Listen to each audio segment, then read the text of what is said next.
जनगण मन अधिनायक जय हे भारत भाग्य विधाता। पंजाब सिंध गुजरात मराठा द्राविड़ उत्कल बंगा। विंध्य हिमाचल यमुना गंगा उच्चल जलधि तरंगा। तव शुभ नामे जागे तव शुभ आशीष मांगे। गाहे तब जय गाथा जन गण मंगल दायक जय हे भारत भाग्य विधाता। जय हे जय हे जय हे जय जय जय जय हे।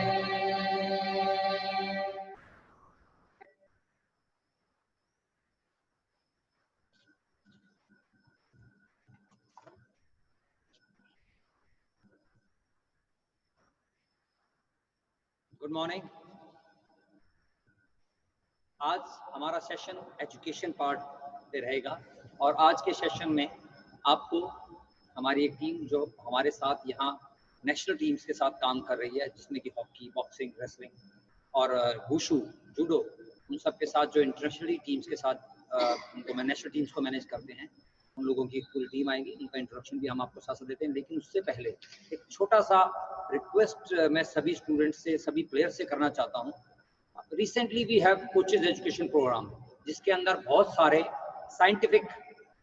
साइंटिफिक सेशंस हुए, स्पोर्ट्स साइंस के सेशन, जिसमें न्यूट्रिशन था, इंजरी फिजियोथेरेपी के सेशंस थे, तो वो बहुत एडवांस स्टेजेस पे थे। तो अब आने वाले समय में आपके कोचेस, क्योंकि अब कोचेस ने भी, आपके कोचेस ने दिन रात सेशंस अटेंड किए हैं, दे आर रिफ्रेश नाउ, तो they might use some latest technology, latest terms, जिसमें कि कुछ मसल ग्रुप हैं, ये इंजरी हो गया, वो इंजरी हो गया। तो आपको भी उस लेवल पर तैयार होने के लिए, एटलीस्ट कहते हैं ना, एक ग्लास में पानी डालने के लिए पहले उस ग्लास को खाली होना चाहिए या ग्लास रेडी होना चाहिए। तो सेम मैनर हम चाहते हैं कि आप भी थोड़ा सा बेसिक लेवल पर उस नॉलेज को लें, ताकि आपको जब आपके कोचेस बोल रहे हो या आपके लेट्स से किसी के इंस्टीट्यूट के अंदर फिजियोथेरेपिस्ट हैं, अगर आप कोई छोटी मोटी इंजरी के लिए किसी डॉक्टर के पास जाएं या किसी फिजियोथेरेपिस्ट के पास जाएं, तो आप उसको समझ पाएं। इस पार्ट के लिए आपको थोड़ा सा नॉलेज लेना है, थोड़ा सा तैयार होना है, ताकि आपके नॉलेज ग्रहण कर सके। लेट्स से अगर आप अपनी क्लास से 3 क्लास आगे का सिलेबस पढ़ेंगे और उनके लेक्चर अगर आप अटेंड करेंगे तो आपको कुछ समझ में नहीं आएगा। तो हम चाहते हैं आप एटलीस्ट बेसिक इतना रेडी हो जाएं। कुछ अगर आप स्पोर्ट्स कर रहे हैं और स्पोर्ट्स में रेगुलर हैं, that we can easily evaluate कि आप रेगुलर ट्रेनिंग पे आ रहे हैं और हमारे साथ प्रैक्टिस कर रहे हैं, तो it means you are serious about sports. तो थोड़ा थोड़ा नॉलेज आप एजुकेशन पार्ट से लेते रहें। जैसा कि एक न्यूट्रिशन का सेशन हुआ था, अब आने वाले वीक में वो फिर होगा। अभी ये फिजियोथेरेपी के शुरू हो गए हैं, तो इसमें आपको हम चाहते हैं इतना नॉलेज एटलीस्ट दे सकें, ताकि आप आने वाले समय में जो आपके कोचेज आपको बता रहे हैं, आपके फिजियोथेरेपिस्ट या डॉक्टर जो आपको एडवाइस कर रहे हैं, आप उसको समझ पाएं, उस नॉलेज को ग्रहण कर पाएं, राइट। तो आप इसके लिए तैयार हो जाए। If it's possible for you, then please take notepad, pen and pencil, make some notes on your own, और इसके बाद इनको आप खुद भी पढ़ सकते हैं। अभी आपको कुछ मसल पार्ट याद भी होने चाहिए जो कि बेसिक्स है, thighs, legs, chest, back, lower back, core, जो हम ट्रेनिंग कराते हैं। अगर हम आपको बोलते हैं आज कोर ट्रेनिंग है, तो वो आपको समझ में तभी आएगी जब आपको पता हो what is the core reason, understand what is cardiovascular capacity. तो ये सब चीजें आपको इन्हीं सेशन, इन एजुकेशन वाले सेशन से ही ज्यादा डिटेल में मिल पाएगी। तो प्लीज इसका भी ज्यादा से ज्यादा बेहतरीन तरीके से जितना हो सके इसका आप यूज कीजिए, इसको यूटिलाइज कीजिए, इसको नोट कीजिए, और आने वाले समय में इसको कॉर्पोरेट करेंगे। अब हम आपको अपनी टीम से इंट्रोड्यूस कराना चाहेंगे। Goswami sir, over to you. Thank you Yashpal ji. On behalf of Sports Authority of India and Judo Federation of India,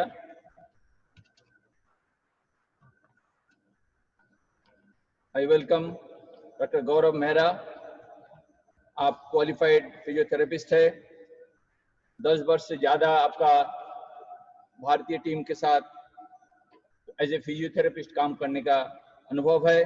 आपने hockey team, junior girls, junior boys hockey team, senior girls hockey team, senior boys hockey team के साथ काफ़ी लंबे समय तक काम किया है। जूडो टीम के साथ भी आपका बहुत ज़्यादा अनुभव है। आप judo Olympic national coaching camp के खिलाड़ियों के साथ आपने अपना अनुभव साझा किया है। Boxing, taekwondo, fencing, kabaddi, water sports, athletics, इन सारी टीमों के साथ आपने काम किया है। आपको बहुत ज़्यादा फिजियोथेरेपी के बारे में अनुभव है। इसके अलावा आपने इंडियन हॉकी लीग में बहुत दिनों तक काम किया है। आपने रांची राइनोस टीम के फिजियोथेरेपिस्ट रहे और जिस टीम ने गोल्ड मेडल हासिल किया था प्रेस्टिजियस इंडियन हॉकी लीग में। मैं अनुरोध करता हूं डॉक्टर गौरव मेहरा आप अपना प्रेजेंटेशन दें और सभी पार्टिसिपेंट्स के भी मैं अनुरोध करूंगा, आप जैसे सोलंकी जी ने बताया, आप अपना जो इसमें से बहुमूल्य सुझाव है उसको नोट करते रहें और सेशन के पश्चात आप जरूर आपके जो भी सवाल है, जो भी आपके क्वेरीज है, आप जरूर पूछ सकते हैं। आप हाथ उठाइएगा, हम आपको बुलाएंगे। इस तरह से हम आज का सेशन स्टार्ट करते हैं। Welcome doctor Gaurav Mehra. Very good morning to all judokas, our respected coaches and experts, and our director. Today we are discussing about the injuries which happen in the judo. तो judo में maximum injuries होती हैं, उसको हमने cover करने की कोशिश की है। Generally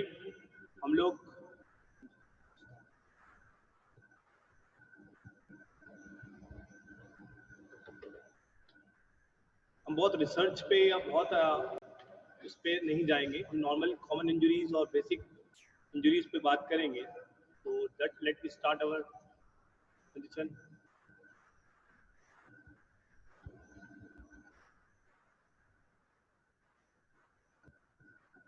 so injuries in judo and first हम देख रहे हैं कि injuries, judo is a contact sports. जैसे कि हम देखते हैं जूडो एक कॉन्टेक्ट स्पोर्ट्स है। नॉन कॉन्टेक्ट स्पोर्ट्स में हम देखते हैं टेनिस, जस्ट बैडमिंटन, क्रिकेट, ये सब नॉन कॉन्टेक्ट स्पोर्ट्स में आते हैं। जूडो कॉन्टेक्ट स्पोर्ट्स में है। जैसे कि कॉन्टेक्ट स्पोर्ट्स है तो नॉर्मली इसमें इंजरीज के चांसेस ज़्यादा होते हैं, लेकिन हम जूडो पर्टिकुलर गेम में हम देखते हैं कि सीरियस इंजरीज कम होती है। ऐसा नहीं है कि नहीं होती है, लेकिन कम होती है। मोस्ट कॉमन इंजरीज अगर हम जूडो में देखें तो cuts, bruises, back pain, slip disc, spinal injury, shoulders, elbow, knee, ankle, तो बहुत कॉमन है। जस्ट कॉमन कॉजेस क्या होते हैं इस इंजरीज के? सडनली एक्सीडेंटल, सडन हो जाए कुछ चीज, पुअर ट्रेनिंग प्रैक्टिस, अगर प्रैक्टिस प्रॉपर ना हो, इम्प्रॉपर इक्विपमेंट से हमारा जूडो में है क्लॉथ्स एंड जो मैट्रेस हमारी होती है प्रॉपर, अगर मैट्रेस प्रॉपर नहीं है तो लैक ऑफ कंडीशनिंग, फिजिकली अगर प्लेयर फिट नहीं है तो भी चांसेस थोड़े से ज़्यादा होते हैं। इनसफिशिएंट वार्म अप, स्ट्रेचिंग, अगर आपने प्रॉपर वार्म अप नहीं किया है तो भी इंजरी के चांसेस ज़्यादा है। स्ट्रेचिंग भी इसमें इंपॉर्टेंस है।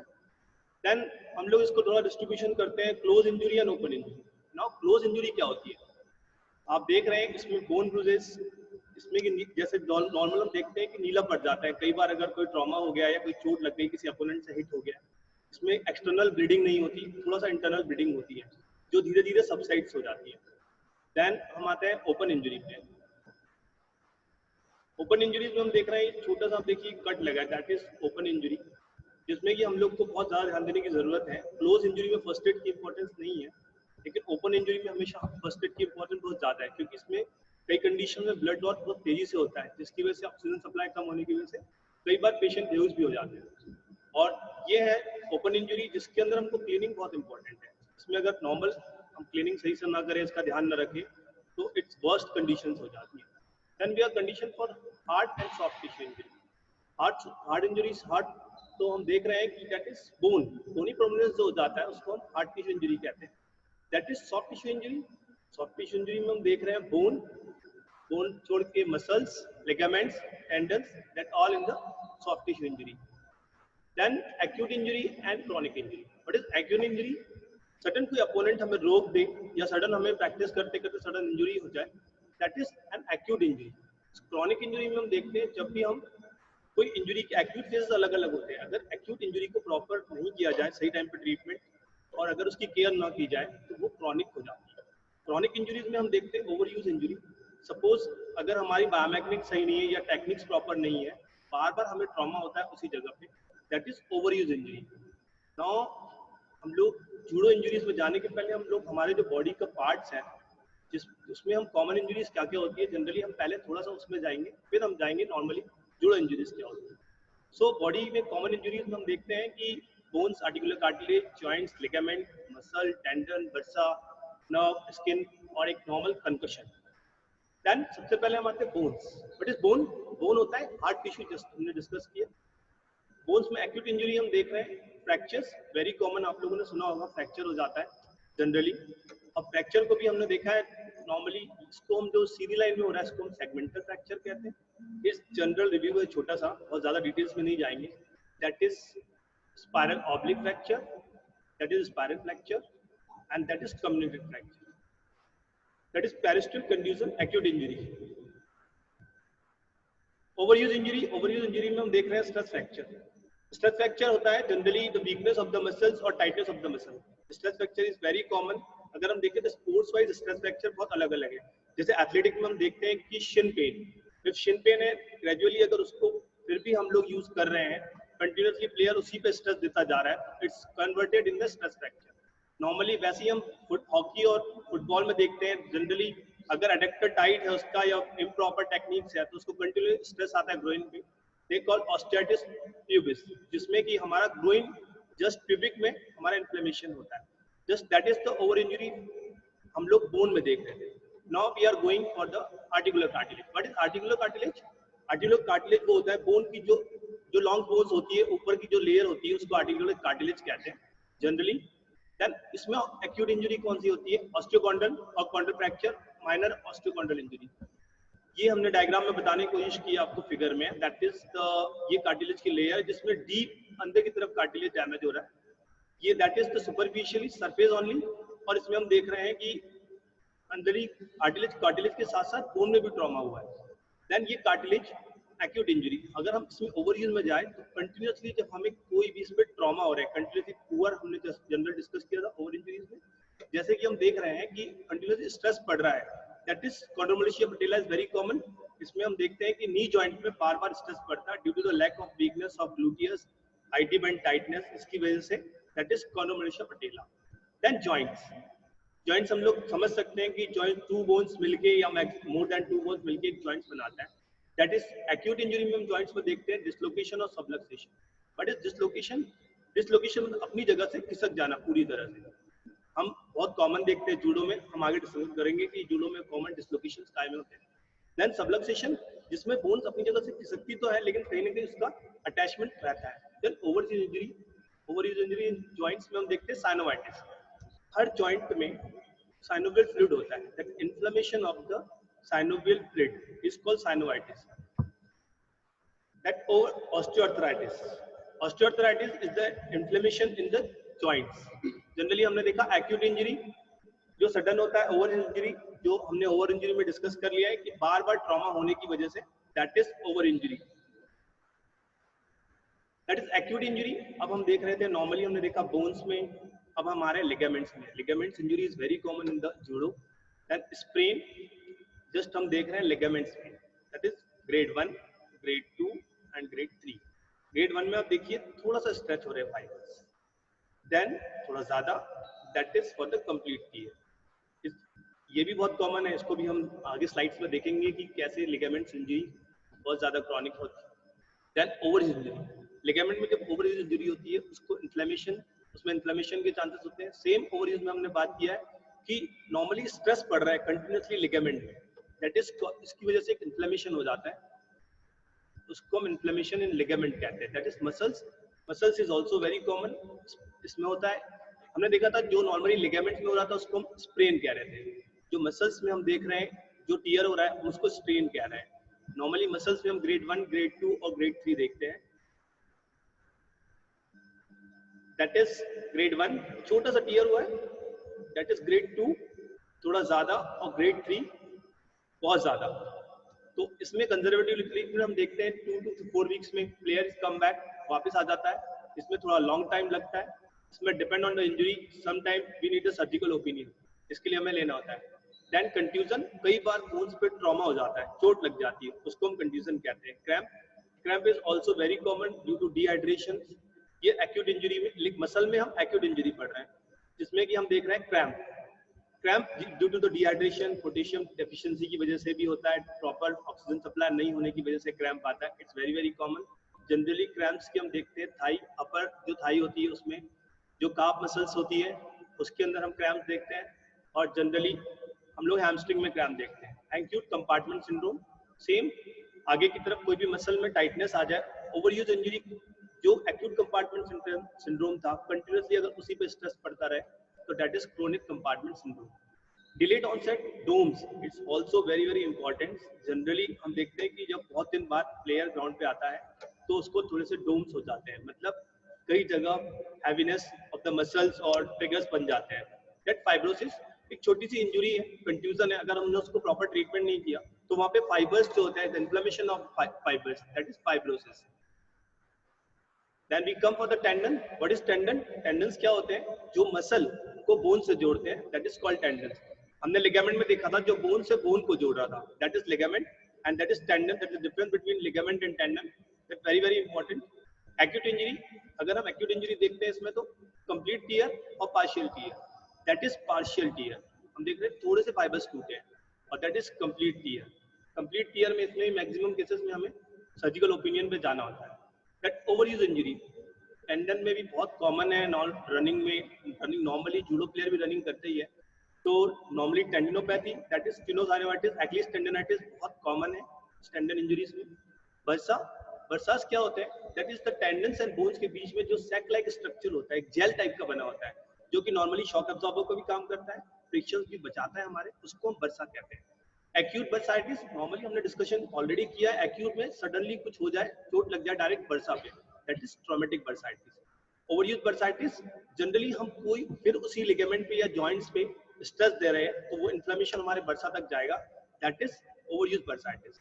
नर्व इंजरी बहुत कॉमन नहीं है, बट या होती जरूर है।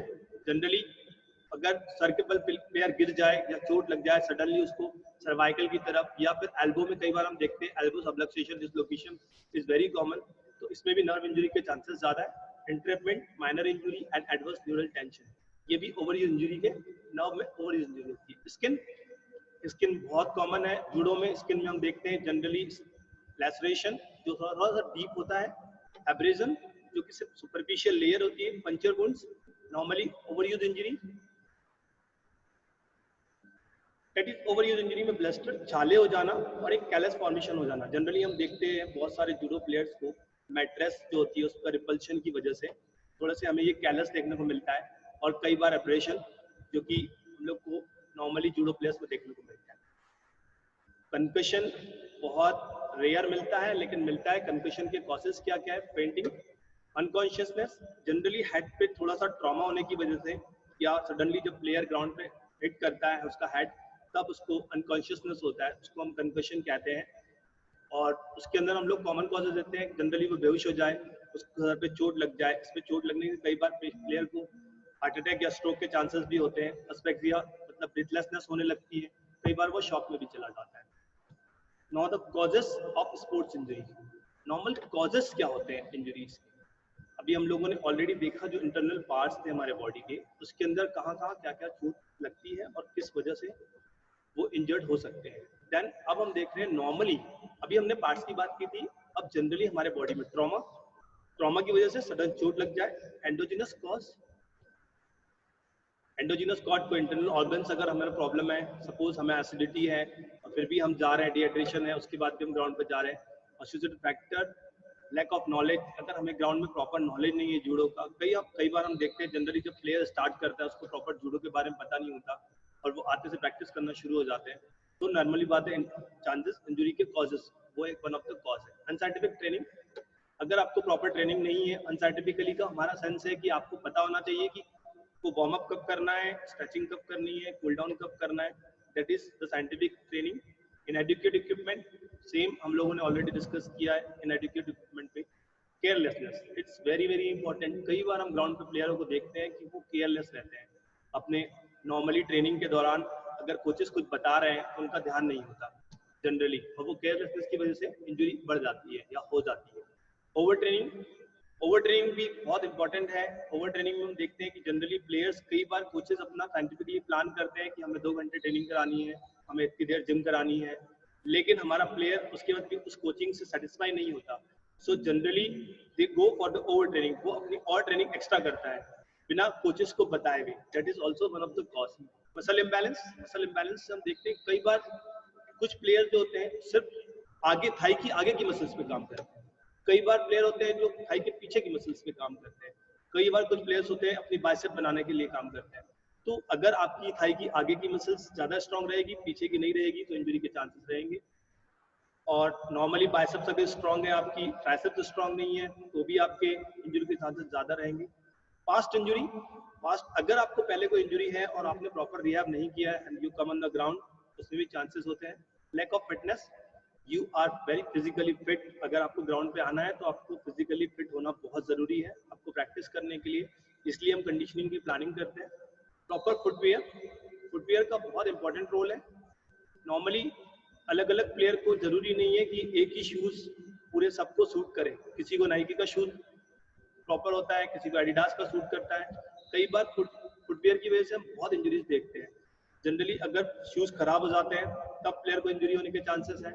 फुट प्रॉपर नहीं है, बहुत सारे प्लेयर्स होते हैं सर हमने तो नया शूज लिया है लेकिन फिर भी हमें शिन पेन हो रहा है। बहुत जरूरी नहीं कि हर शूज आपको सूट करे।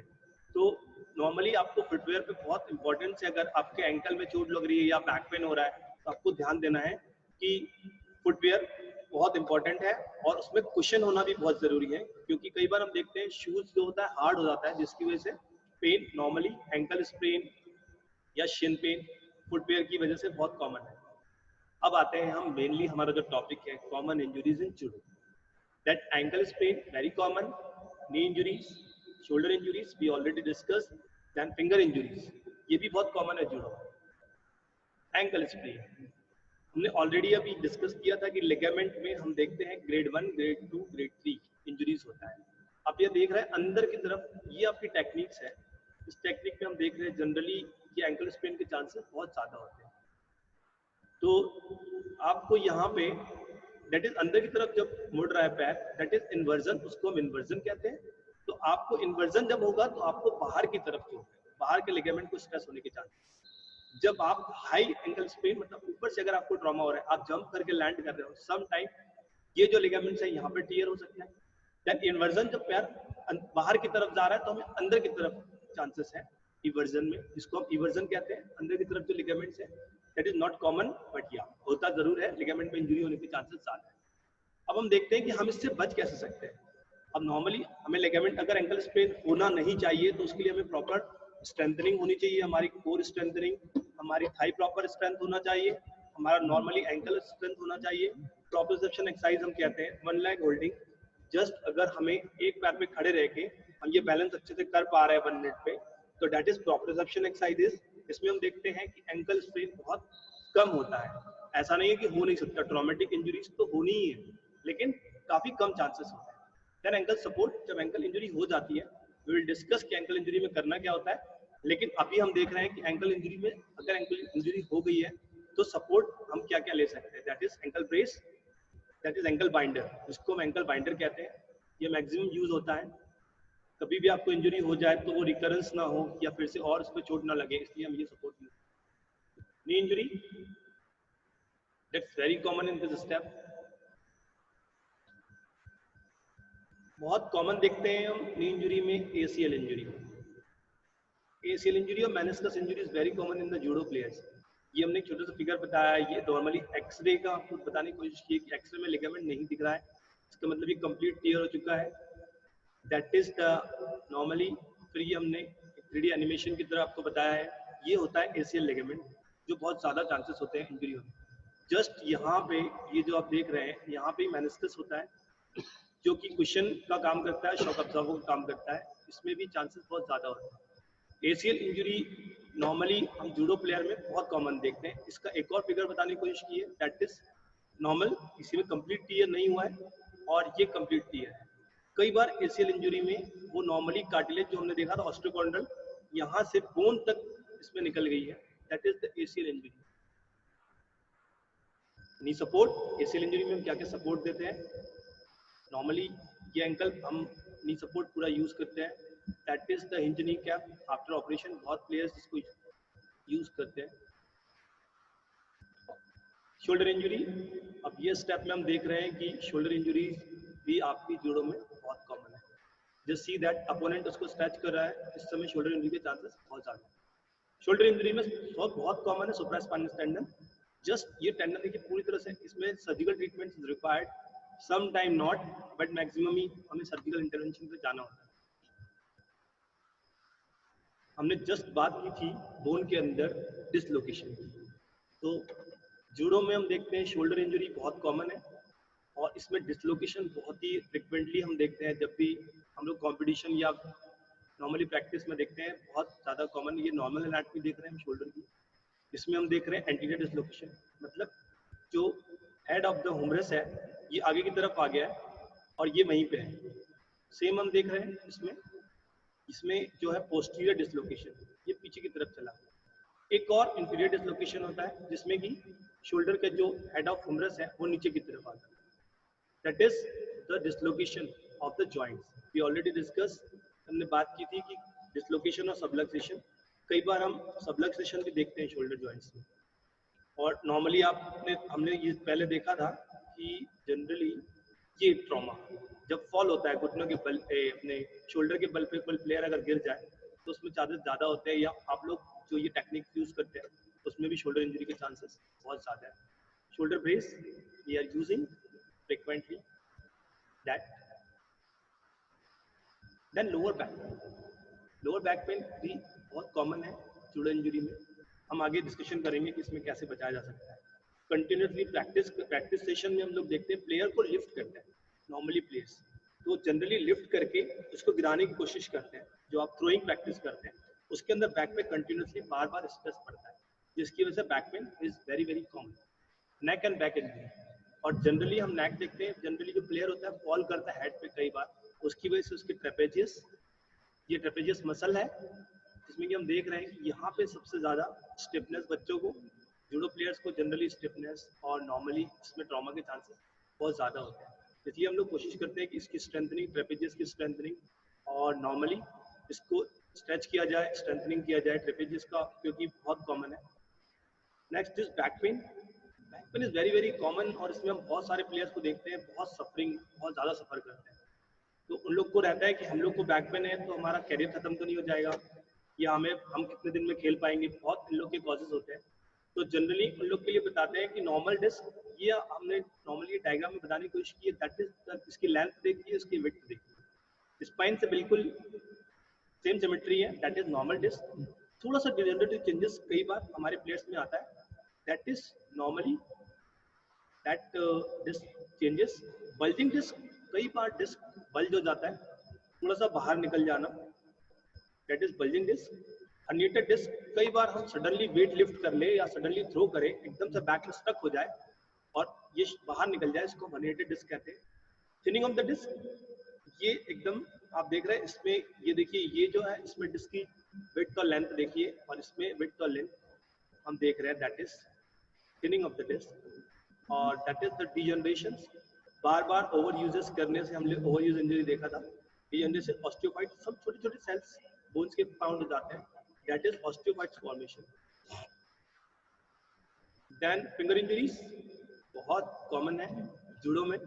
नॉर्मली जूडोकास का अगर आपको डायग्राम बताऊं फिंगर इंजरीज का, तो जस्ट सी दैट कितना ज्यादा, मतलब क्योंकि ग्रिपिंग जो इम्पोर्टेंट है इसके अंदर, normally that is very very important कि जूडो में फिंगर्स इंजरी भी बहुत कॉमन है। अब हम लोगों ने इंजरीज देख ली, हम जनरली डिस्कस करेंगे अभी कि इन इंजरीज को कैसे नॉर्मली हम लोग प्रिवेंट कर सकते हैं। प्रॉपर फिटनेस, ऑलरेडी हमने कॉजेज ऑफ इंजरी देखा था, नाउ प्रिवेंशन ऑफ इंजरी में प्रॉपर फिटनेस बहुत ज़रूरी है। इसीलिए हम स्ट्रेंथनिंग, कंडीशनिंग के प्रोग्राम्स अलग अलग कोचेस डिज़ाइन करते हैं, ताकि प्लेयर जिस इंटेंसिटी पे प्रैक्टिस करना चाहता है या जिस इंटेंसिटी पे बाउट करता है, उसमें प्रॉपर प्लेयर की फिटनेस बहुत बहुत इंपॉर्टेंट है। देन एडिक्वेट न्यूट्रिशन, ये ऑलरेडी मेरे ख्याल से आप लोगों ने लेक्चर अटेंड किया है, जिसमें कि न्यूट्रिशन भी बहुत ज़रूरी है एक प्लेयर के।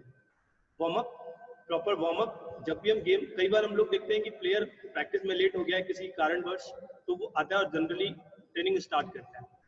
नॉर्मली मैं उन सब प्लेयरों से रिक्वेस्ट करूंगा कि अपने कोचेस से अपना रीज़न बताएं और नॉर्मली अपना टाइम लेके प्रॉपर वार्म अप करें, और प्रैक्टिस करें। Without warm up practice start करने से इंजरी के चांसेस ज्यादा होते हैं। स्पोर्टिंग कंडक्ट, प्रॉपर किट होनी चाहिए। प्रॉपर किट से हम लोग जान रहे हैं कि जूडो प्लेयर में प्रॉपर किट का मतलब है dresses.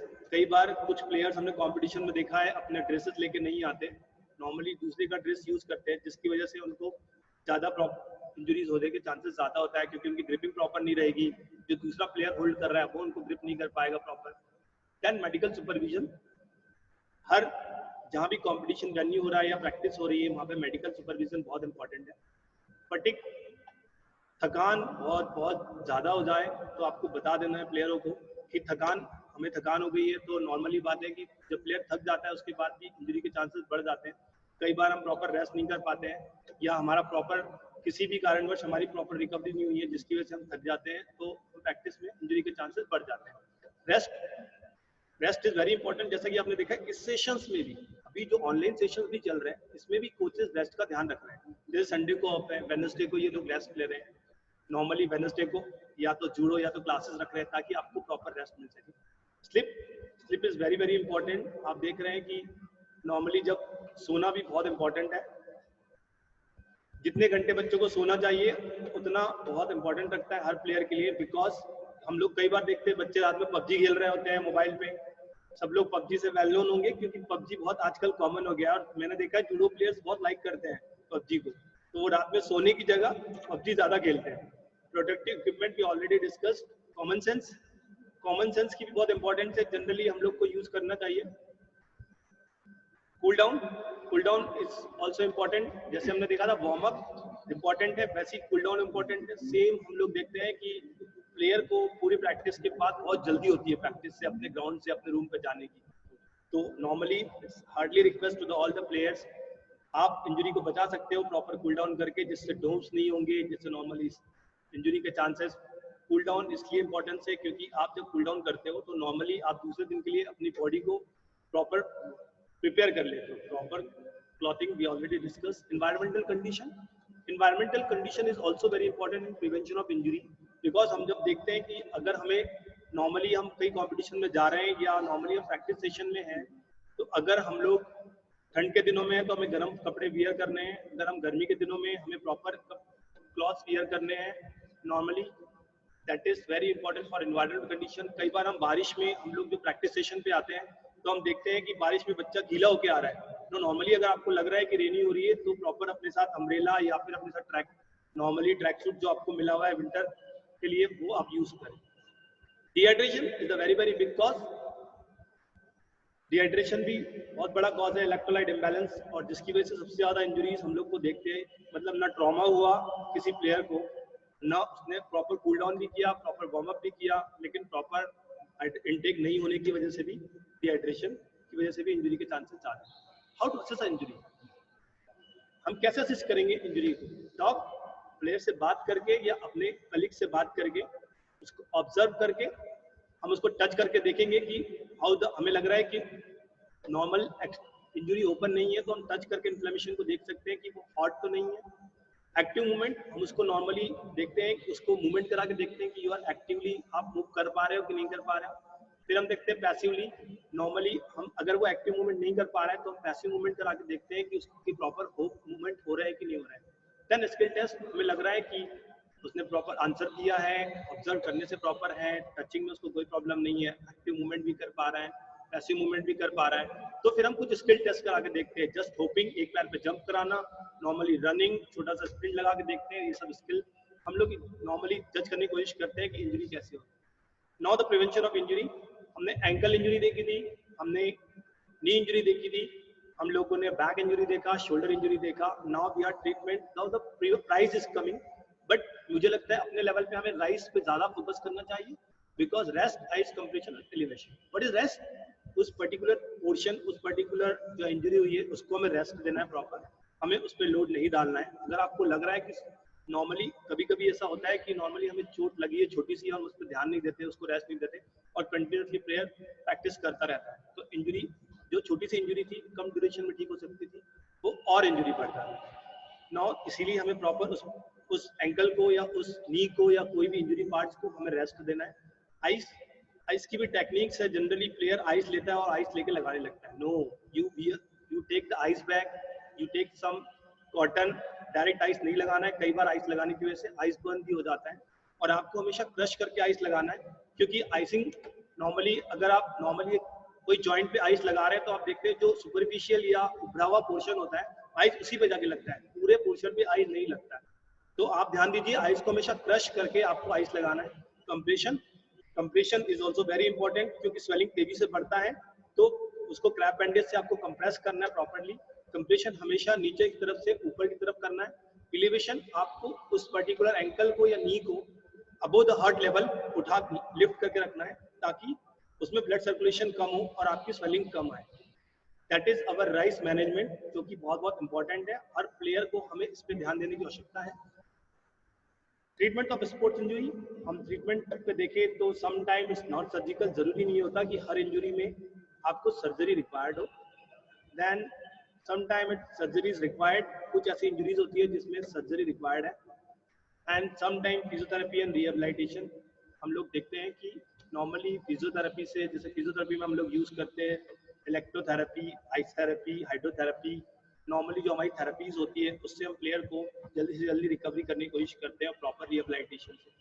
Now the conclusion is that, अब हमारे कंक्लूजन क्या है हमारी इंजरी? पहले तो हमें इंजरी नहीं होने देना है। Then we are taking the prevention injury. हमें सबसे पहले इंजरी को प्रिवेंट करना है। अगर इंजरी हो जाती है तो हमको अपने डॉक्टर से, हमारे फिजियो से, हमारे कलीग से, हमारे पेरेंट्स से हम लोग को कंसल्ट करना है, बात करनी है उनसे और अपनी इंजरी के बारे में उनको बताना है। अपनी इंजरीज को हाइड नहीं करना है, बिकॉज छोटी छोटी इंजरीज आप देख रहे हो बड़ी बड़ी हो जाती है, बिकॉज प्लेयर जो होता है हाइड करता है अपनी इंजरी, कम्युनिकेट नहीं करता, कोचेस को नहीं बताता। कई बार वो अवॉइड कर देते हैं उस इंजरी को। ऐसा नहीं कि इंटेंशनली नहीं बताता, कई बार वो उस पर ध्यान नहीं देते हैं कि यार इंजरी ठीक है, ठीक हो जाएगी, थोड़ा सा ट्रॉमा है। बट अगर थोड़ा सा ट्रॉमा कोच को राइट टाइम पे अगर बता रहे और उसको प्रॉपर ट्रीटमेंट मिल जाए तो शायद वो आपका बहुत हद तक टाइम बचा सकती है। आपकी रिकवरी फेज जो कि आपको वीक्स लगने, मंथ लगने, हो सकता है छोटे से टाइम में वो हो जाए। हमने बहुत केसेस में देखा है कि प्लेयर ट्रस्ट नहीं करता, उन्हें लगता है कि हम अगर अपनी इंजरी बता देंगे तो वो प्रॉपर हम लोग को टीम से बाहर कर दिया जाएगा या हमारा सिलेक्शन कर दिया जाएगा। नाउ मैं आपको बता दूं कि आजकल सब लोग बहुत अवेयर है इंजरीज के लिए और सब लोग इंजरीज को बहुत समझते हैं। तो मुझे लगता है अगर आप अच्छे प्लेयर हो और आप डिवोटेड हो, सिंसियर हो, तो आपकी भी हमको जरूरत है, आपकी भी कंट्री को जरूरत है। तो कंट्री हमेशा चाहेगा कि आप प्रॉपर रिहैब करके या प्रॉपर अपना ट्रीटमेंट करके ही ग्राउंड पे आए। इंजरीज होने से ज्यादा और होने के बाद आपको ध्यान रखना है कि ऐसी कोई इंजरी नहीं है जिसका कोई ट्रीटमेंट नहीं है।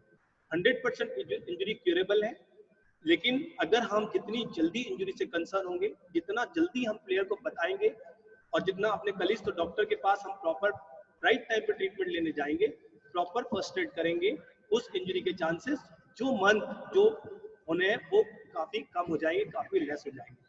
देन मुझे लगता है सबसे कंक्लूजन हम इस पे है कि पहले हमें इंजरी को बचाना है। सपोज इंजरी हो जाती है तो हमें उसको नॉर्मली राइट टाइम पे राइट ट्रीटमेंट लेके उसको ठीक करना है, लेकिन हमें इंजरी से डरना नहीं है, हमें हाइड नहीं करना है। हमेशा ट्रीटमेंट लेके हमें वापस ग्राउंड पे आना है 100%। हमने बहुत प्लेयर्स को देखा है, maximum lots of thousands of player जो कि ऑपरेशन के बाद भी 100% इंटेंसिटी के साथ ग्राउंड पे आके उन्होंने मेडल्स दिए हैं। अपनी इंजरी को, not to hide the injury, please आप इंजरी से घबराए नहीं, इससे डरे नहीं। Injury is the part of game, और अगर आप कॉन्टेक्ट स्पोर्ट्स कर रहे हैं, आप कोई भी स्पोर्ट्स कर रहे हैं तो इंजरी होती है, घबराने की बिल्कुल भी आवश्यकता नहीं है। Now, thanks to all regional director, thanks to all the coaches and technical staff जिन्होंने इतना सपोर्ट किया। इस सब में टेक्निकली भी बहुत इंपॉर्टेंस है। Special thanks for the Goswami sir and Anjal sir जिन्होंने मुझे हमेशा सपोर्ट किया, और इसके लिए and special not for the least Reena Singh जो मेरे साथ फिजियोथेरेपिस्ट है, उन्होंने मेरा हमेशा हर स्टेप पे साथ दिया है। बिना टीम वर्क के हम काम नहीं कर सकते। So thanks all of you for the patiently listen me. Okay, thank you very much. Thank you for wonderful presentation doctor Gaurav. मैं जैसे पहले भी बताया था, ये बहुत ही इंफॉर्मेटिव सेशन सभी खिलाड़ियों के लिए, सभी कोचेस के लिए भी ज़रूरत है। मैं चाहूँगा जो भी हमारे टेक्निकल टीम है प्लीज स्क्रीन शेयर करें ताकि हम पार्टिसिपेंट्स को देख पाए। आप प्लीज अपना हैंड रेज कर सकते हैं ताकि आपका कोई सवाल है, हम कोशिश करेंगे आपको सही बताने के लिए। Please raise your hand please.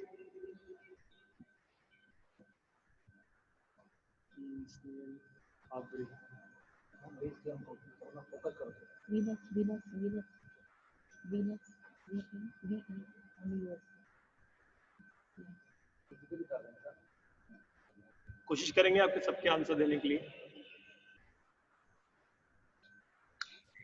Good morning sir. Venus, अपना नाम बताइए, कहाँ से आप है, आपका प्रॉब्लम बताइए please. Sir my name is Akshata Sharma, मैं पंजाब से हूँ। सर कंपटीशन में कभी कभी ऐसी सिचुएशन आती है कि जब हमें चोट लग जाती है, तो सर हमें तब खेलना चाहिए कि नहीं खेलना चाहिए, क्योंकि इट कैन लीड टू आपने बताया ना कि वो ओवर यूज करने से ज्यादा इंजरी हो जाती है। बेटा खेलने की वजह से नॉर्मली आपको नॉर्मल, देखिए खेल आपका गेम ऐसा है कि इंजरी होने के चांसेस हैं, बट अगर आपको पहले से इंजरी है नॉर्मली, तो हम उसको आप पहले उसको प्रॉपर अपने डॉक्टर से या अपने फिजियो से अपने कोच से कंसल्ट करें कि नॉर्मली वो इंजरी कितनी सीवियर है। अगर इंजरी इतनी सीवियर नहीं है कि आप खेल सकते हो, तो ही आप खेलने जाए। अगर आपको लगता है कि इंजरी सीवियर है, उससे आपका कैरियर खत्म हो सकता है या आपका आगे कॉम्पिटिशन लॉस हो सकता है, तो हमें ज़रूरी नहीं है वो बाउट खेलना, हम उसको अवॉइड कर सकते हैं, ताकि हम लोग, because importance is your fitness. अगर आप फिट रहोगी, अगर आप अच्छे से रहोगी, तो आप हो सकता है नेक्स्ट कॉम्पिटिशन खेल पाओ, नेक्स्ट में भाग ले पाओ। लेकिन अगर वो इंजरी खेलते खेलते आपकी बाउट, आप तो जानते ही हो कितनी जल्दी फॉल होता है आपकी जो गेम है, उसके अंदर कुछ सेकंड्स में कई बार प्लेयर खत्म हो जाता है नॉर्मली, और कई बार बाउट जो होती है वो टाइम के भी बियॉन्ड जाती है, बियॉन्ड द लिमिट। तो it the severity of the injury पर डिपेंड करता है कितनी सीवियर है। लेकिन आप अगर अपने कोच से या फिर वहाँ पे, हर मैंने देखा है हमेशा जितने भी जूडो के कॉम्पिटिशंस होते हैं, वहाँ पे मेडिकल टीम हमेशा अवेलेबल होती है। अगर आपको पहली बाउट में इंजरी हो गई है, तो आप वहाँ पे सुपरविजन लीजिए, अपने कोचेस के साथ हेल्प करके जाइए, फिजियो से या डॉक्टर से बात करिए और उनको बताइए कि ये इंजरी सीवियर तो नहीं है। अगर वो इंजरी नॉर्मली अगर लगता है हमें कि वो सीवियर नहीं है और थोड़ी सी अगर उसको टेपिंग करके हम हेल्प कर सकते हैं, तो आप खेलिए। लेकिन कई बार हम देखते हैं कि प्लेयर आया है, उसको फिर भी हमने टेपिंग, उसको ज्यादा इंजरी है, उसको मना कर रहे हैं, फिर भी वो खेलने की जिद करता है। तो आप इसको ध्यान दीजिए कि अगर क्रॉनिक इंजरी है, तो आप उस पर खेलिए मत। आप जाओगे कॉम्पिटिशन में लूज कर जाओगे, उसकी कोई सेंस नहीं।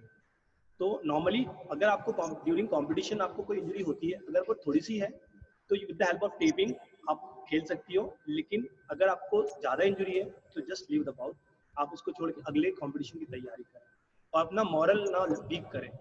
आप ये ना सोचिए कि आपका कैरियर इस इंजरी में खत्म हो जाएगा। 100% आप खेल पाओगे, हो सकता है नेक्स्ट में आप बहुत अच्छा करें। Thank you sir. Akshita, is it clear now? Yes sir. Sir, should we apply move or DFO gels when we get inflammation or injury? Feel like that it is very less injury, तो और आपको लगता है cyclist के effect से आपको लग रहा है कि आज आपके कोच है या फिजियोस को लग रहा है कि उससे इंजरी ठीक हो सकती है या आपको फील गुड होगा, तो आप 100% वो यूज करके आप ग्राउंड पे जा सकते हैं। Okay, thank you sir. Thank you for asking question, Akshita. Anybody else, please? Snigdha, आप कुछ बोलना चाहेंगे प्लीज? Come on.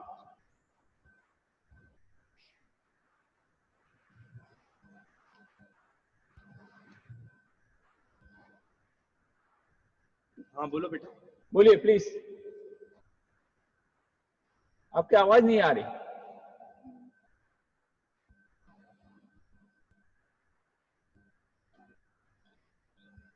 बेटा अपने आप को अनम्यूट करने की कोशिश करिए। हाँ ठीक है, आपकी आवाज नहीं आ रही, हम नेक्स्ट क्वेश्चन लेते हैं, फिर आपके पास आते हैं। You can type the question. आप तैयार रखिए क्वेश्चन, हम दोबारा आपके पास आते हैं।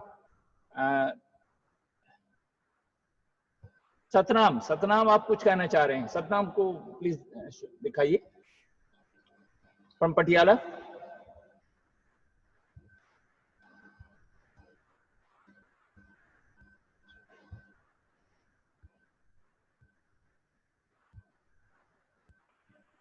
Hello sir. हेलो बेटा। Hello sir, good morning. Very good morning Satnam, come on. Sir मैं ये बोलना चाहता हूँ सर, मेरी जो सिस्टर है वो आईएएस में प्रैक्टिस करती है बेंगलोर।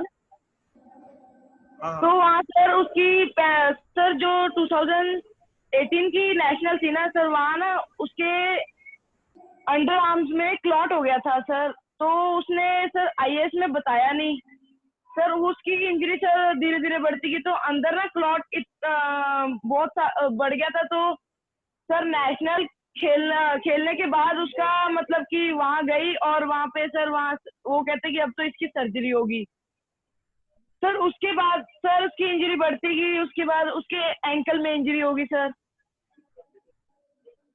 रिस्ट में। रिस्ट के बाद सर उसकी अब ना टेल बोन में बहुत इंजरी हुई पड़ी है सर, वो ठीक नहीं हो रही। ठीक है सर में बेटा, आप देखो कि हमने पहले भी ऑलरेडी डिस्कशन किया कि आप इंजरी को छुपाइए नहीं, हाइड मत करिए नॉर्मली। अब जनरली जो इंजरीज आप बता रहे हो कि उनको पहले नॉर्मली एक्सिल मतलब जहाँ पे इंजरी हुई है उसके बाद से उनको इंजरी होती जा रही है।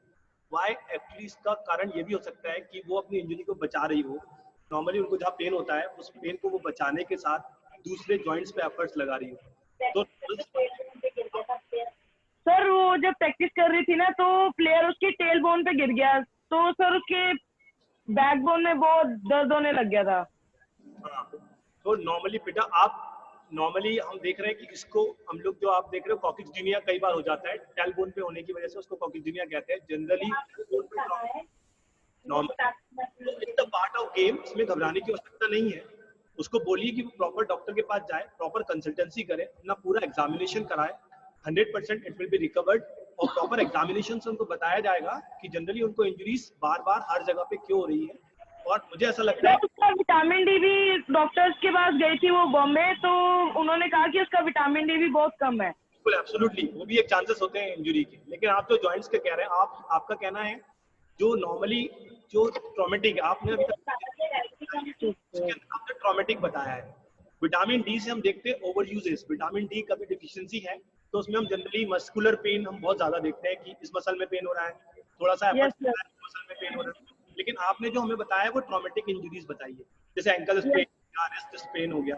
तो इसमें विटामिन डी के साथ साथ हम देखते हैं कि नॉर्मली जो अपनी इंजरी को बचाने की कोशिश कर रही है, क्योंकि उनको कहीं पेन है तो उस पेन को वो बचाती है हमेशा, कहीं भी प्रैक्टिस करे या रन करे तो उसकी वजह से वो दूसरी जगह सपोर्ट लेने की कोशिश करती है। तो जब वो बैलेंस नहीं बना रही है, बैलेंस नहीं बन पा रहा है, उसकी वजह से उनको इंजरीज हो रही है। तो मुझे लगता है कि पहले जो प्रॉब्लम हुई थी उसको पहले वो अच्छे से ट्रीटमेंट कराए, फिर वो खुद ही महसूस करेगी कि उनको इंजरी कम होना शुरू हो गई।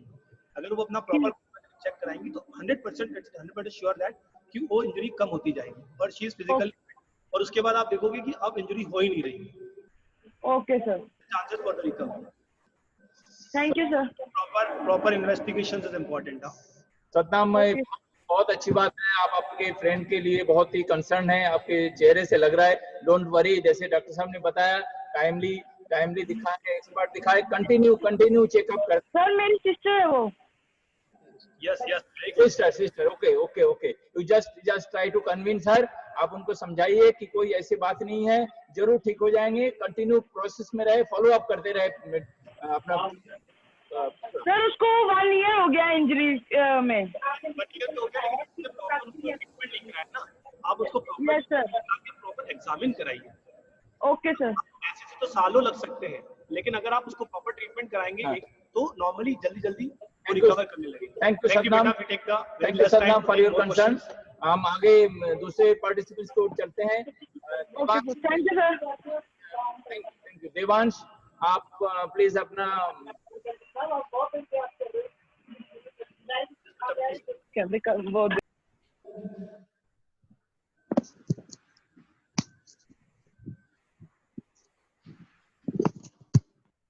देवांश बोलिए प्लीज।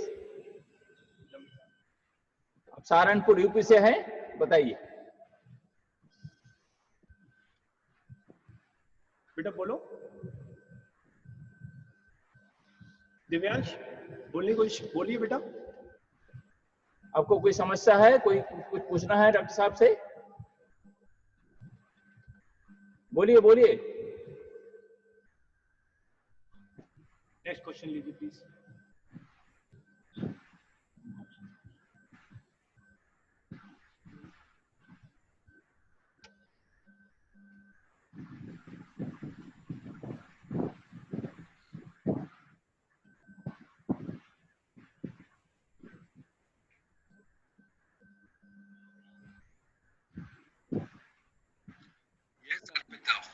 अर्पिता, अनम्यूट योरसेल्फ, अपने आप को अनम्यूट करो और बात करो। अनम्यूट किया आपने अर्पिता?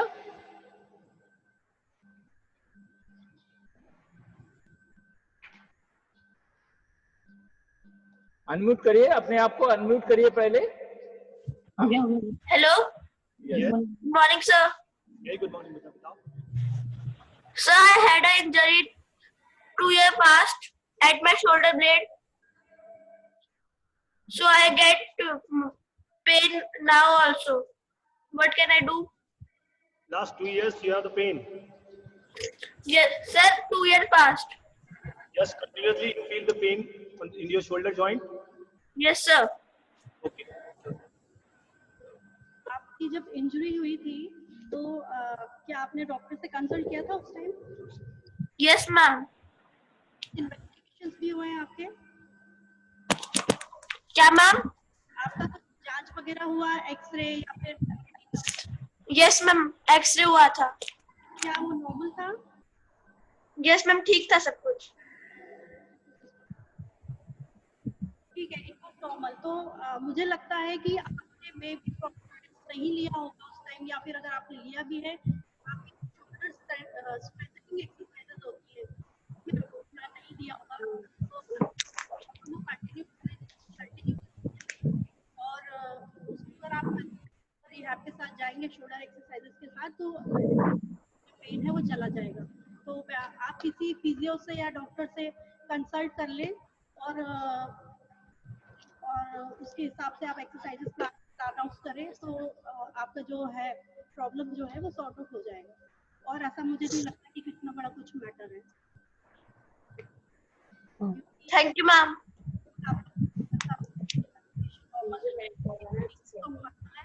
मैं थैंक यू अर्पित। मैं देख रहा हूँ स्निग्धा कुछ बोलना चाह रही है। Snigdha please just wait for a second. हाँ यस। हाँ बेटा बोलो।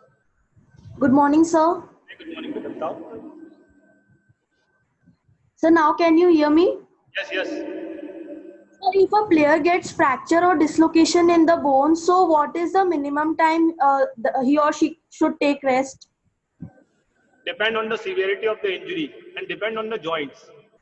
ठीक है, जिस जॉइंट में इंजरी हुई है, ओके, और कितनी लो हुआ है उस पर डिपेंड करता है। लेकिन आप देख लीजिए, अगर उसको लग रहा है बहुत सीवियरिटी, बहुत पेन, अगर पेन टॉलरेट नहीं है तो emergency go for the emergency, आप डॉक्टर के पास जाइए। अगर आपको लग रहा है कि वो पेन टॉलरेशन है, इट्स अ प्लांट कि आप 1 और 2 आवर्स में घबराने की जरूरत नहीं है, बट आप उसको 1-2 घंटे में डॉक्टर्स के पास ले जाना जरूरी है, क्योंकि हम बिना एक्सरे के कई बार नहीं देख पाते हैं कि डिसलोकेशन है कि सबलक्सेशन है। तो इसकी कोई अवर्स डिसाइडेड नहीं है, क्योंकि डिपेंड करता है कि कहाँ पे इंजरी। जैसे शोल्डर के लिए हमें इमीडिएटली, कई बार हम देखते हैं ग्राउंड पे कुछ कोचेस ही उसको नॉर्मली शोल्डर डिसलोकेशन या सबलक्सेशन को वो कर देते हैं, बिठा देते हैं नॉर्मली। ओके, नॉर्मली कई जैसे जॉइंट्स हम लोग देखते हैं नॉर्मली फिंगर्स में अगर हुआ है तो कई बार हम उसको नॉर्मली मोबिलाइज करके उसको सेट कर देते हैं। लेकिन कई बार वो रिकरेंस होता है, मतलब बार बार होता है, थोड़ी सी में निकल जाता है, तो we go for the proper investigation. तो इसके लिए कोई मिनिमम आवर्स डिसाइडेड नहीं है, it's depend on the severity and the pain complain of the patient. उसी से हमें रिस्पॉन्ड करना है, उसी तेजी से हमें रिस्पॉन्ड करना है कि क्या है। बट या इसको अवॉइड नहीं करना है। अगर आपको सबलक्सेशन हो गया या डिसलोकेशन हो गया तो आपको कंसर्न लेना है। एक चीज और मैं बोलना चाहूंगी इसमें कि अगर सेम केसेस होते हैं, लेकिन जैसे आपने फ्रैक्चर या डिसलोकेशन या फिर कोई भी इंजरी हम ले सकते हैं। आपने देखा कि आपके साथ में जो है उनका अगर कुछ फ्रैक्चर हुआ है और प्रॉपर रिहैब किया है, उसके बाद कुछ 6 महीने के बाद प्रॉपरली ग्राउंड पे आ गए हैं, लेकिन आपको लग रहा है अगर मेरे साथ है तो मैं क्यों नहीं आ पाई हूँ, तो नेवर कंपेयर विद एनीवन। और उनकी जो इम्यूनिटी है और जो उनका विल पावर है अलग अलग होता है, तो ऐसा कहीं नहीं है कि ये जल्दी आ गए तो मैं भी जल्दी आ जाऊं। तो डिपेंड करता है, तो उसको आप कंपेयर कभी ना करें। किसी का जल्दी ठीक होता है, किसी का टाइम भी लग सकता है। डिपेंड ना है आपका इंजरी और सिवियरिटी और आपका वर्कआउट कितना है उस पर। I hope question is addressed. Thank you, Snigdha, for your queries. Thank you, sir.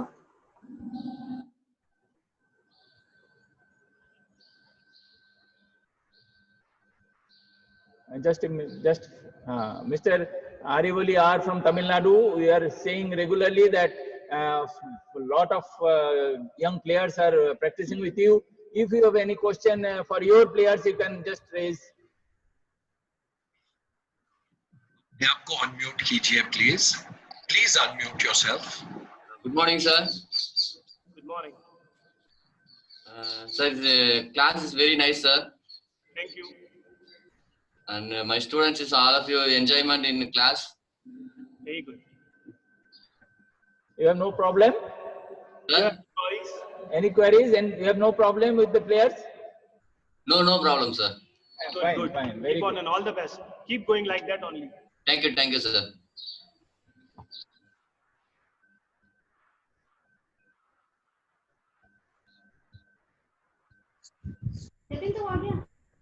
Harshit Bora from Delhi, you can. Sir मुझे ये पूछना था कि जैसे नींद पूरी नहीं होती तो फिर उस पे हमारे मैच पे कोई असर पड़ता है या फिर इंजरीज के चांसेस बढ़ते हैं? बिल्कुल बढ़ते हैं बेटा, नींद पूरी होना बहुत जरूरी है। अगर आपकी नींद प्रॉपर नहीं होगी तो 100% आपकी प्रैक्टिस में भी आपका दिल नहीं लगेगा, डिहाइड्रेशन होगा, नॉर्मली आपकी बॉडी भी जिस टाइप से वर्क करना चाहिए उस टाइप से वर्क नहीं करेगी, तो स्लीपिंग बहुत इंपॉर्टेंट है। और सर जैसे कभी कभार होते हैं हम अचानक से प्रैक्टिस करते हैं, कई दिनों बाद तो बॉडी पेन होता है, तो सर उसके अंदर में रेगुलर प्रैक्टिस करनी चाहिए या फिर रेस्ट लेना चाहिए? आप प्रॉपर स्ट्रेचिंग करिए, आपको लग रहा है कि बॉडी मतलब वर्स तो नहीं हो रही है, आपको सिर्फ थकान हो रही है, तो नॉर्मली आप प्रॉपर स्ट्रेचिंग करिए, क्योंकि जब भी हम प्रैक्टिस स्टार्ट करते हैं नॉर्मली बहुत दिन बाद तो हमारी मसल सोर होने लगती है, जिसकी वजह से मसल स्टिफ और टाइट होने लगती है।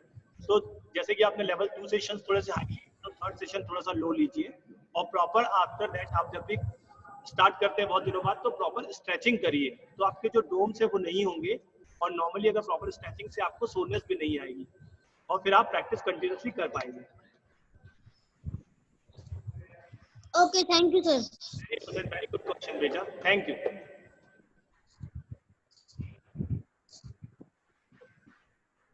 We can take few more questions. कोई Doctor, may I ask you one question?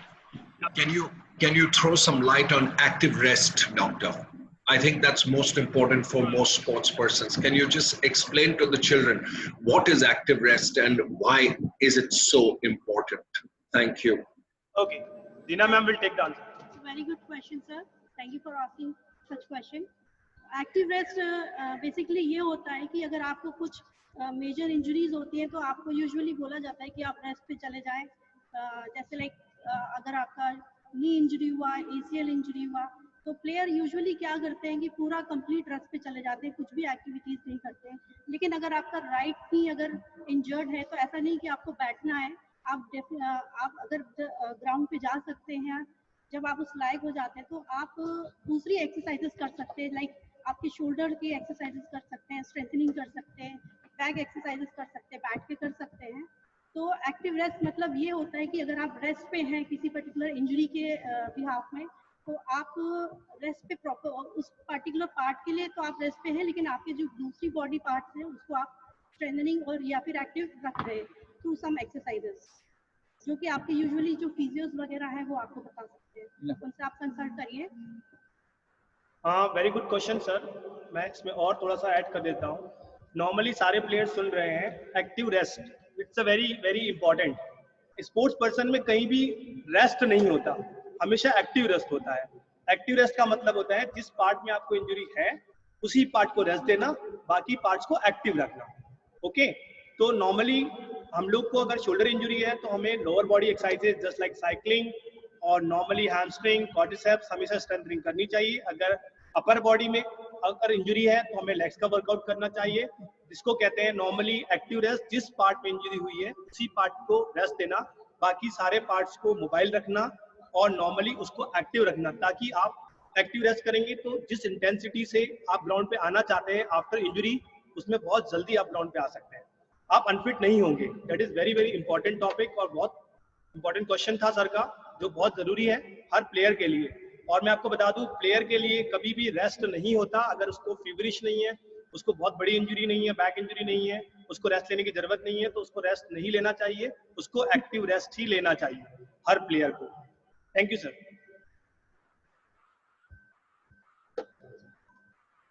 Yes yes please, last question. Guddu Kumar ji, आप STC लुधियाना से है, प्लीज अनम्यूट योरसेल्फ। हेलो, हाँ जी, गुड मॉर्निंग सर। बोलिए बोलिए। सर सबसे पहले तो थैंक यू सो मच, आपने मुझे क्वेश्चन पूछने का मौका दिया।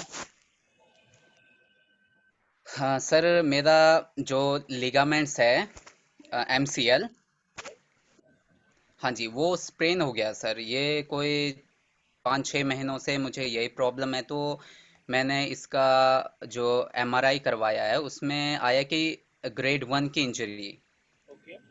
हाँ जी, तो सर मैं कंटिन्यू इसका स्ट्रेंथिंग वगैरह करता रहता हूँ और अभी भी कंटिन्यू कर रहा हूँ। तो 1-1.5 महीना हो गया मुझे स्ट्रेंथिंग करते हुए। तो पेन वगैरह जो है वो तो मैक्सिमम रिलीज हो चुका है, पर ऐसा कि मैं स्टेयर्स वगैरह अच्छे से चढ़ नहीं पाता हूँ। और मैं चाहता हूँ कि फिर से मतलब स्टार्टिंग फिर से वापसी करूँ मैं अपने स्पोर्ट्स में, जिससे कि मैं अच्छा मेडल्स वगैरह और जीत सकूँ।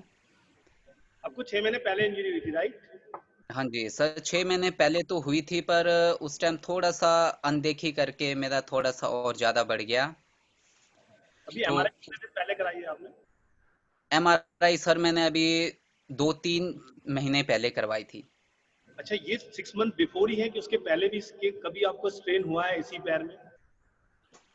सर पहले तो नहीं हुआ था सर। ओके, पहले कभी नहीं हुआ, फर्स्ट टाइम आपको इंजरी हुआ है इसमें?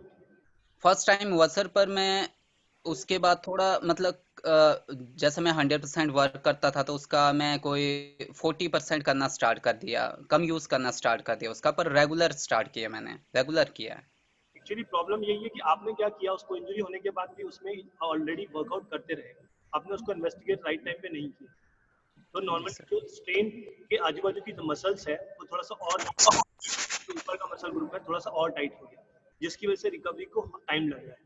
हमने ऑलरेडी अपने लेक्चर में आज कवर किया है कि राइट टाइम पे राइट ट्रीटमेंट लेंगे तो हम कम टाइम में इंजरी को ठीक कर पाएंगे। नॉर्मली अब हम आपके केस की बात करें तो आपको MCL इंजरी है, MCL grade 1 is not very serious injury, but अगर मसल प्रॉपर वीक हो गई है तो you work on your hamstring, thigh के पीछे की मसल पे वर्क करिए, you work on your quadriceps, you work on your calf also, because MCL में आप जब भी अंदर की तरफ मूव करना चाहेंगे तो नॉर्मली आपको पेन होगा। स्टेयर क्लाइंबिंग में आपको दर्द हो रहा है, आपको चढ़ने पे दर्द हो रहा है, मतलब एडक्टर्स आपकी थोड़ी सी टाइट है। कंपैरेटिवली एडक्टर्स को भी आप वर्कआउट करिए, क्योंकि MCL में एडक्टर्स का बहुत इंपॉर्टेंट रोल होता है। तो जनरली आप एडक्टर को अगर वर्कआउट करेंगे, वर्क ऑन द ग्लूटियस, और आप भूलिए नहीं कि कोर को भी आपको काम करना है, ठीक है? आप इसको प्रॉपर रिहैब करिए, प्रॉपर एक्सरसाइजेस करेंगे तो आपको आप देखेंगे 8 दिन में ही आप मैक्सिमम 1 to 2 वीक्स में ही आप स्टेयर क्लाइंबिंग आपका पेन पूरी तरह से चला जाएगा। और फिर भी आपको थोड़ा सा ये कंडीशन आ सकती है कि आप प्रैक्टिस करो उसके बाद भी आपको पेन हो। तो नॉर्मली पुट द आइस, अगर आपको ज्यादा तकलीफ है आप MCL में, तो हमने एक ब्रेस बताया था आपको, hinge knee cap, you use that hinge knee cap on your MCL injury, आप उसको नी में पहन कर सकते हैं। और आप सर जैसे मैं थोड़ा सा वर्कआउट करता हूँ तो जो MCL है उसमें थोड़ा सा ऐसा लगता है मुझे, थोड़ा सा सोजन सा आ गया सर, हर बार ऐसा लगता है। पोजिशनल स्वेलिंग, इसको पोजिशनल स्वेलिंग, क्योंकि ट्रॉमा और मसल वीक है, प्रॉपर उतनी मसल स्ट्रेंथ नहीं है, तो जैसे ही आप एफर्ट्स लगाते हो तो फिर वहाँ स्वेलिंग हो जाती है। तो नॉर्मली आप जल्दी नहीं करें प्रैक्टिस करने की, 1 or 2 वीक्स प्रॉपर स्ट्रेंथनिंग करें, फिर ग्रेजुअली नॉर्मली मतलब स्टेयर आप चढ़ रहे हैं तो धीरे धीरे चढ़े, फिर थोड़ा सा स्पीड बढ़ाए, फिर थोड़ा सा स्पीड बढ़ाए। साइकिलिंग आप कर सकते हो, नॉर्मली कार्डियो पूरा वर्कआउट आप कर सकते हो, सिर्फ ट्विस्टिंग और बेंडिंग मूवमेंट्स आपको थोड़ा सा अवॉइड करना है और धीरे धीरे उसको करके देखना है। नॉर्मली आप जैसे जैसे आपको लग रहा है पेन फ्री होता जाएगा, आप एक एक स्टेप बढ़ते जाइए। पर it's humble request for you कि 1 ग्रेड है, हम इसको 2 ग्रेड और 3 ग्रेड हमें नहीं करना, ठीक है? स्ट्रेंथनिंग करिए proper, you will be recovered, 100% you recover. Okay, और सर एक और क्वेश्चन सर, जैसा कि मैं कोई सप्लीमेंट या डाइट वगैरह लेके इसको सही करने में हेल्प मिल सकती है सर? जैसे कई बोलते हैं कि कार्टिजिन ले लो, साइनोवियल टैबलेट्स ले लो, जिससे कि थोड़ा हेल्प मिल सके। करोगे, प्रॉपर डाइट लोगे, इट इज इम्पोर्टेंट, अलग से कोई सप्लीमेंट लेने की जरूरत नहीं है, क्योंकि आपको इन्फ्लेमेशन हो रहा है जनरली उसमें, ना कि कोई जॉइंट्स में प्रॉब्लम है, कोई डाइट इश्यूज नहीं है आपको, ठीक है? ओके, टेक केयर बेटा। Thank you so much sir. Very sorry, आपके साथ साथ मिहिर और बहुत सारे वेट कर रहे हैं। हमारे पास समय भी बहुत कम है, हम लोग लगभग खत्म कर रहे हैं। आपसे सभी से अनुरोध है, आप अपना क्वेश्चन जो है हमको कन्वे कर दे, भेजें, लिख के आप भेजें, तो हम हर प्लेयर्स का जो भी समस्या है, हम डॉक्टर साहब से रिक्वेस्ट किए हैं, वो आपको जवाब तुरंत दे देंगे। आप अपना क्वेश्चंस जो है लिख के भेजें, सभी से अनुरोध है। और यह नेक्स्ट टाइम के लिए आप तैयार रहें। आप इमीडिएट तो आज संभव नहीं हो रहा है, नेक्स्ट टाइम में आप प्लीज हमारी बात सुन रहे हैं। बहुत सारे आपके तरह से बच्चे हाथ उठा रहे हैं, उनके सवाल है, हम समझते हैं कि आप लोगों को इसके बारे में और अधिक जानकारी चाहिए, आपको क्वेरीज को समझने के लिए। और हमको क्योंकि टाइम कंस्टेंट है, आप जानते हैं एक टाइम लिमिट है हमारे, हम आगे जब भी सेशन होगा ये आप भेजेंगे, हम आपका जरूर आपका जो सवाल का जवाब दे देंगे। मैं रिक्वेस्ट कवस्ता टू से few words please sir. Thank you, Doctor.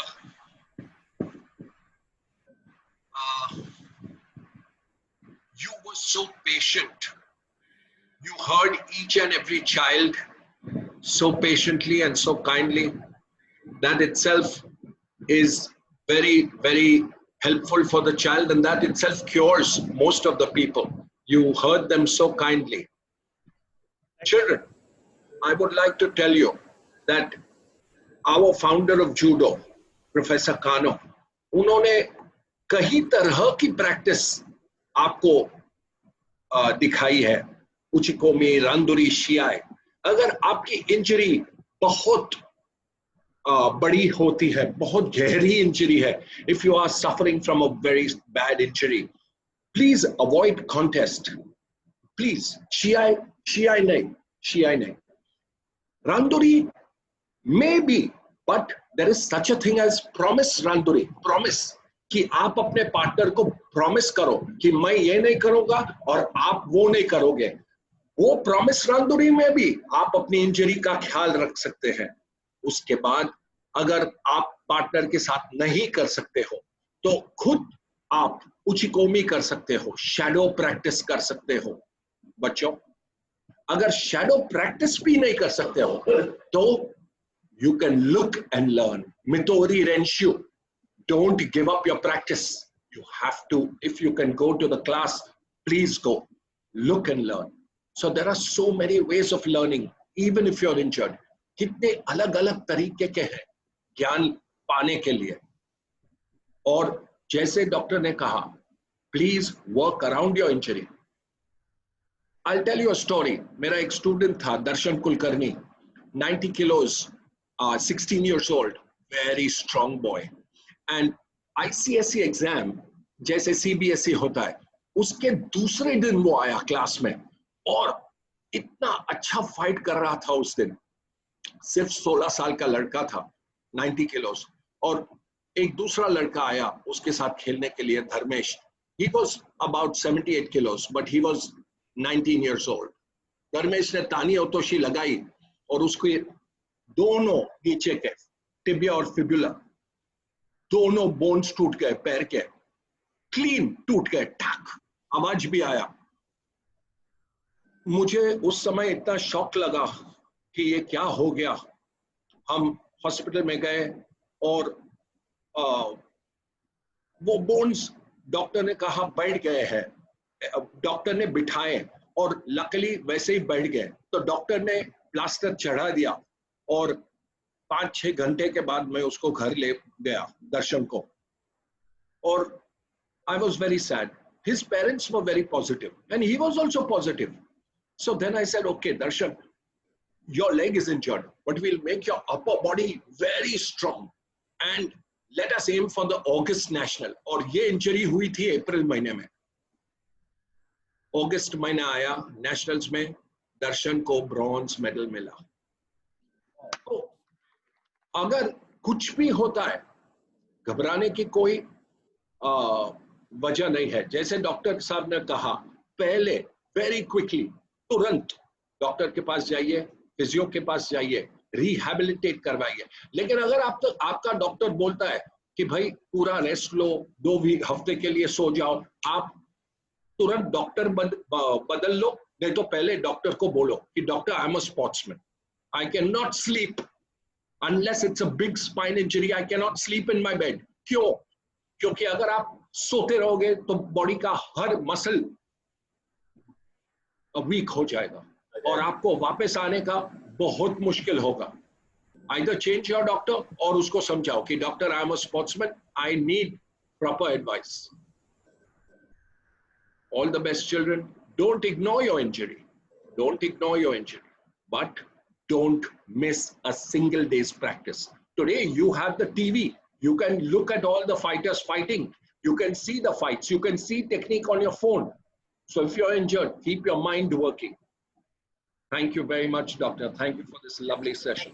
For your very wonderful sharing of your experience. मैं